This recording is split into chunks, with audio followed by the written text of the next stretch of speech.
What's up, brew tubers? On tap for today is a Liberty Ale clone that we're making. We're getting started and I have the strike water, 10 quarts of water in here that I'm bringing up the temperature. If you want the full instructions for this recipe, just look in the description below. We're heating up the 10 quarts of strike water we need for this recipe. We're gonna bring that up to 145. Now it's the time to get our yeast packet ready. Hiya! Cha!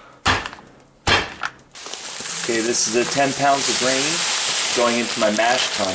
Boy, these bags they send, they Ziploc them. I'm always afraid when I'm cutting open the top that I'm going to spill it all over the place. Alright, my strike water is in. Okay, temperature check. Going between 130 and 135, and it looks like it's pretty close. Mash Tun jacket.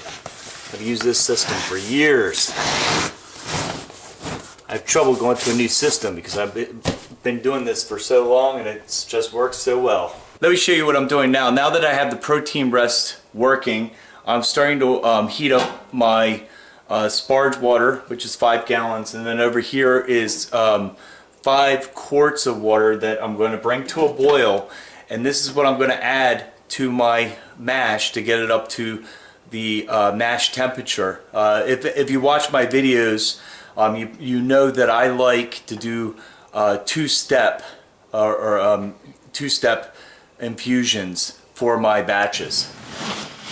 Time to put our boiling water into our mash. Okay, we're going to close her up for 90 minutes.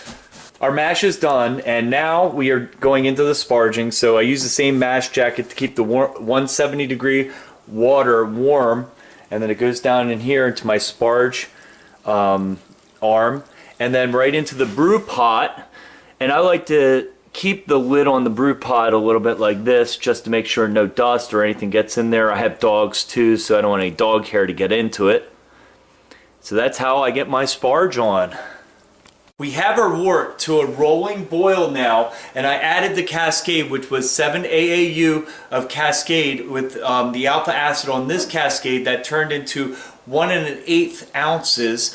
I put that in. This is going to boil for 75 minutes. At 30 minutes left, I'm going to put another addition, which is the 5 AAU, which is about, with this alpha acid, it's about a quarter or 3/4 of an ounce. Our brew is really cranking, and it's 30 minutes left, so I'm going to do the second addition of the Cascade. Boil is almost done. I have my wort chiller in there, and I'm getting that sanitized. My boil took a little longer than I expected because when I did do the process of sparging and getting the wort, I had a little bit more liquid than usual. I don't know why, but I just have more liquid to boil off, so the boil time was just a little bit longer than normal. Alright, I'm going to finish this off with the yeast now that we got it in the carboy. And we're going to have this sit for like 2 weeks to ferment. And then I'm going to put it in secondary. And in the secondary fermenter, we're going to put some more Cascade hops. The job is now done, and we're going to give you updates on the beer in the future. And if you guys like this video, make sure you like it. Don't forget to subscribe to our channel, and we'll see you in the next video.